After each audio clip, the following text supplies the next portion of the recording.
Ẹ káàbọ̀ sílùú Òṣogbo nípínlẹ̀ Ọ̀ṣun. Ẹ jẹ́ ká jọ fojúléńjẹ ká kẹ́kọ̀ọ́ mẹ́kọ̀ọ́ bí a ṣe ń lọ yìí. Ẹ bá wa máa wò ó kí ẹ máa ṣí ẹ. Ilé-iṣẹ́ Àlùjọ FM gbéra láti ìpínlẹ̀ Èkó lọ sílùú Òṣogbo, ìyẹn nípínlẹ̀ Ọ̀ṣun, láti gbọ́ àwọn ìtàn nípa Ọ̀ṣun Òṣogbo. On behalf of National Commission for Museums and Monuments, you welcome to the group. So this group contains 75 hectares of land. So there's no falling of tree, no fishing, no farming, no building, no killing of animals, and so on and so forth. There was an hunter that came to detect this very forest. His name is Oguntimehi. Oguntimehi came from a village called Ekpoleumu, very close to Ilesha. He now hunts into the forest. They were having the challenges of water in their village. When he got there, he met a river, enough land for them to build their houses. He was so happy. He now went back to tell the king that we are having the challenges of water in our village.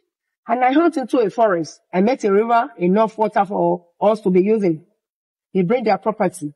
They came to settle here. As they were doing some clearing, a branches of tree now fell into the river. You know how they was mentioning their name. Oshoigbo, Laroye, Ogidan, Timehi. Gbogbo ìkòkò aró mi lẹ ti fọ́ tán. They're very shocked. Àyà wọn já, wọ́n ní, ẹ̀mí kan gbé inú bí o, ẹ jẹ́ ká kó ẹrù wa ká kó padà. Ó wá tó wá dáhùn ní Òṣogbo pẹ̀lẹ́, Òṣogbo rọra. Ẹ máa kúrò níbi tí ẹ kọ́ ààfin àkọ́kọ́ yín sí. Ẹ wá máa lọ àpèkè.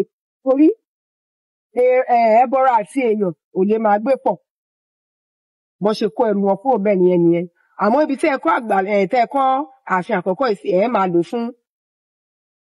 lò fún àgbàlá ìgbafẹ́ Ọ̀ṣun. Ẹ̀ẹ̀kan ní ọdún ẹ gbọ́dọ̀ wá máa bọ òun, gbogbo kan ìpèsè tẹ́ bá ní ẹ gbọ́dọ̀ máa gbé wá. Inú oṣó igbó yẹn ọ̀la ní oríkèé kò jáde. Ṣé mọ̀ pé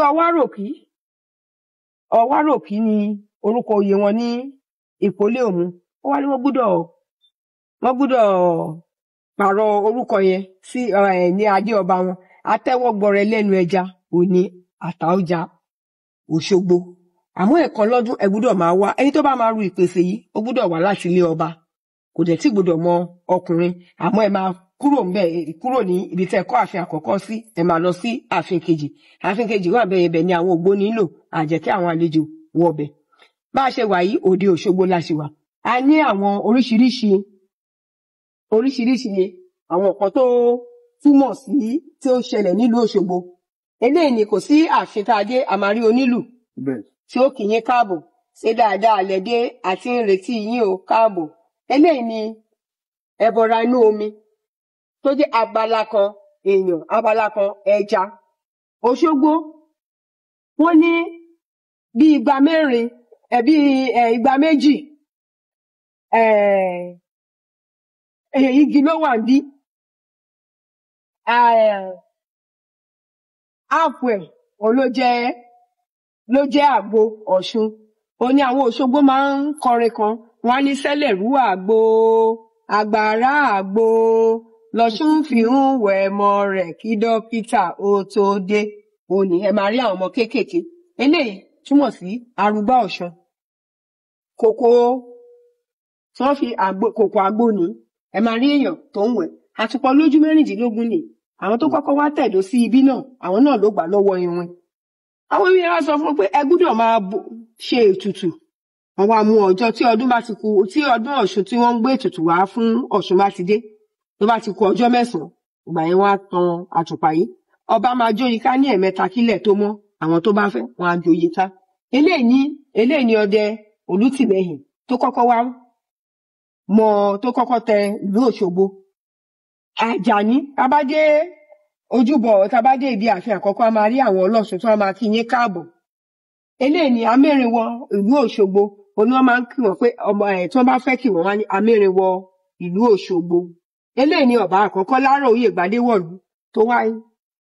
At the end of the day, they changed the title of their king to Atẹ́wọ́gbọrẹ lẹ́nu ẹja to Àtaọ́ja of Òṣogbo. Òṣogbo, oní wọ́n máa ń kí wọn pé Òṣogbo ìlú aró, òròkì, àsálà. ẹ káàbọ̀ sí inú ilé Ọ̀ṣun. Ẹ ṣé gan ni mà. Ẹ̀yin tí wà nílé bẹ́ẹ̀ ni òun lẹ ń gbọ́ yìí o. Mọ́mì wa kí ni orúkọ yín mà? Olórí Ayọ̀délé Fọláṣadé. Olórí Ayọ̀délé Fọláṣadé. Ẹ ṣé mà. Ní báyìí ẹ jẹ́ ká lọ sínú ilé kí a lọ wo owó nǹkan kò ṣe gan. Hello mọ́mí. Hello yèyé.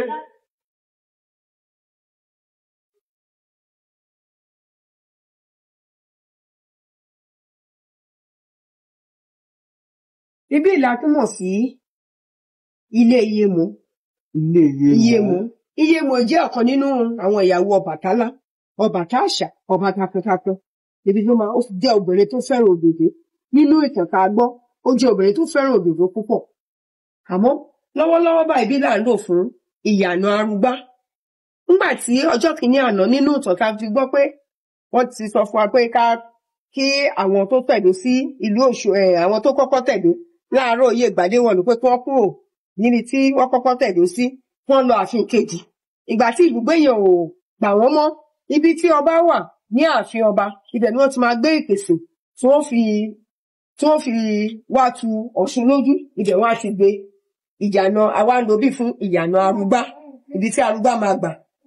Tá a bá débi tí ó ti jáde màá tún fi ibẹ̀ hàn yín kí àwa tó kù ọmọbìnrin tí ò bá sì mọ ọkùnrin òun ló máa gbé igbá tó máa gbé kọjá tá a fi lọ ètùtù Ọ̀ṣun ẹbọ tí ẹbọ àfin ẹbọ àgbà àwa tó kù ibi tí a máa gbà ní. Mo ṣe sọ fún yín pé a sì wà ní Òde Òṣogbo nígbà tá a bá débi tí màá ti kí yín káàbọ̀ sí inú Òṣogbo a máa gbọ́. Ẹ̀yin tí wà òun lẹ ń gbọ́ yẹn ó yẹ jẹ́ ká lọ Òde Òṣogbo la wà yìí o.